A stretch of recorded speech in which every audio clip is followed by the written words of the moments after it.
Alright, back with a update video. The hood is completely done. It's all filled and it's ready to be primed. So I'm making really good headway. One thing that I wanted to show some of you that are trying to finish yours, and maybe you've got some questions about Bodywork, so I figured I'd maybe give a little bit of some insight. When you're working on this corner right here, it's you start out at a pretty large radius and then it tightens right up, and that's kind of tricky to work on. Suggestions: just use a fairly large spreader, and try to cup it as you're filling. So you're filling, and you're cupping, and then you're kind of coming up like this too. I had a pretty good flat spot right here that kind of became a pain in the butt. And I just had to keep filling it. You just have to build it up in layers. I don't know how thick it is there. It's probably like a little over an 1/8 inch. Because it's just a flat spot where I ground it out to put the high strength repair filler in. I probably could have filled it just a little bit higher with that. But it'll be fine. Anyway, what you want to do is you're filling this, and then what you want to do is you want to take a pretty big block like this size, and you'll have 80 grit on it, and you're going to sand like this, because this surface is good, and then this surface coming up is good. So you want to feather out all of your filler into this surface, and then come up from the bottom, sanding up like this and feathering this out, okay? And then you kind of end up with a little bit of a point there. Then take the block and start striking a straight line, almost like, imagine you're making like a chamfer. Don't go too crazy, just kind of strike a straight line and get that line across there. Then what you can do is, as you're sanding, you're going to roll, and then you're going to roll up like this as you're sanding. So you got both hands on it, you're going to sand, and as you're sanding like this, you want to kind of go at a diagonal, and that helps you not to sand low spots, because you're constantly like planing onto surfaces that are already good. So you can sand down like this and roll, you can sand like this and roll, but that's what you want to do.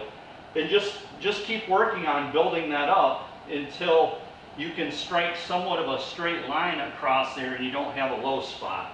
Now, like I said, you don't want to go crazy, because if you get too big of a flat spot, then you're going to be filling it again. So you got to kind of go easy, but that's what you want to do. You want to work that radius, and then just kind of keep looking from side to side and try to make, as picky as you want to be, as symmetrical as you can get. But that's basically how you do it. In the same way with this, you're sanding and you're rolling. You can see how far I had to feather that out. I was thinking it was actually going to be a little bit narrower, but what I ended up finding is, once I filled it, it actually came up, and there was just a little bit of a dip right here as this surface was coming up. So I had to put another strip down there, and again, 80 grit, and you're blocking from a known good surface, and trying to pull those two together and create a nice radius across there. And it, as you go through the fender, it changes too. It's a little tighter, then it kind of flattens out, gets a little tighter, and then it flattens out again. So you want to kind of work at a diagonal in your sanding, and 80 grit's really the way to go with the filler, and then you can go down to like 180 to try to take all the scratches out. But you don't want to even mess with 180 until everything is straight. And once everything's straight, you can go over and take out the worst of the sand scratches with the 180. Same way on this. I just kept fanning it out, because it was a pretty significant dip, and you're just sanding across it on angles as you're sanding. And you're planing this surface to this surface, and there's a radius there. And then when you get to these corners, as you're sanding, you don't want to just keep stopping at the corner. You're going to create like a sharp line. So as you're sanding, you want to come up You just keep, and then you work down and just try to not create a groove there. I don't know what else to, that's probably the best advice I can give. I had to fill in here, the gel coat's not really good, and I don't know if I just, my bonnet was worse than others, or if everybody has this. There's little like dimples in there and dimples up here, and you got to kind of sand down in them and kind of pull the gel coat back a little bit so you can get the filler down in there. But everything else, this is basically ready for feather fill or silk sand. I'm using, let's see, I'm sorry, slick sand. So I'm using slick sand. I heard it's just a little bit better than feather fill. Feather fill is a really good product too, so I think either one that you use is great. This basically is body filler in a spray. So you can build the crap out of it, get out any imperfections. I went over this quite a bit to make sure that I didn't have to spray a ton of that on there. Now when I start spraying and it gets glossy, I'll be able to see where anything I missed, but I went over the whole thing with my hand quite a bit, trying to make sure that I got the worst of the filling done with actual body filler. Since that stuff, once you spray it, you have to wait quite a while. If I remember right, it's a few hours, so, and it might be overnight. I've got to read the can again. So anyway, next step on this, I'm going to Scotch-Brite the whole thing, because Scotch-Brite will allow me to rough up all these surfaces, all of this stuff, but not change the shape of it. So I'll use Scotch-Brite on all of it, get everything roughed up, and then go over it one more time and take a look, make sure, you know, if I've got any like little hangers from body filler that got kind of flicked out onto the, I'll go over that with 180.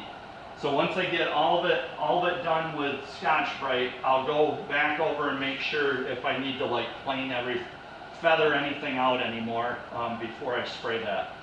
But I'm real happy. It was a lot of work. I worked on it all day. Well, not all day. I worked on it from probably about 2 or 3 o'clock yesterday, which was Friday. And I've worked on it since about 10 o'clock this morning, and now it's about 4 o'clock in the afternoon. So it's nothing but crazy labor. I mean, you got to get in there and fill and sand and just keep doing it. The other thing I was going to say too, the longer you can wait on the body filler, the better off you are on sanding it, because that stuff, it's almost like there's like a tack that's releasing from it, and it loads the paper up. Even though it's hard enough to sand, it'll load the paper up. If you let it set for a few hours, that'll gas off more and you don't load your paper up as quick. If you can do like a fill before you go in at night and let it set all night, it's much easier to sand. You're not going through all the paper because it's getting like stickies on it. Anyway, really excited to be this far. The main body, I can swing over to that. The main body is ready to go. I've got to do the same thing on this. I've got to sand over it with Scotch-Brite. I'll look, as I'm sanding with Scotch-Brite, I'll make sure that I didn't miss anything. And kind of as I'm sanding, I can feel around, make sure I don't feel any low spots or whatever. But I think it's ready to put silk sand on. So big hurdle. And then after the silk sand's on it, it's just a lot of blocking to make sure that you did get all the low spots and everything's nice and straight, and that's it. So just wanted to update you really quick. Hopefully anybody out there that's got questions, this is helpful to them. If not, I'm sorry. I'm sorry for like going over all this if you already know it. I guess just fast forward through it. But I think there's a lot of people that start working on it and they get nervous or they're having troubles with spots.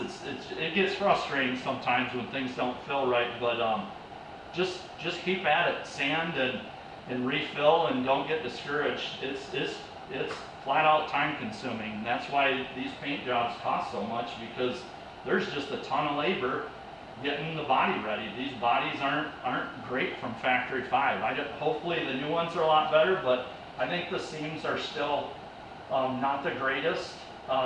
But hopefully not. I mean, that'd be great if people order kits and they can just barely sand the seam, put one coat on it, and off and running. That makes it a lot cheaper. But anyway, I'll update you again when I get a little further along.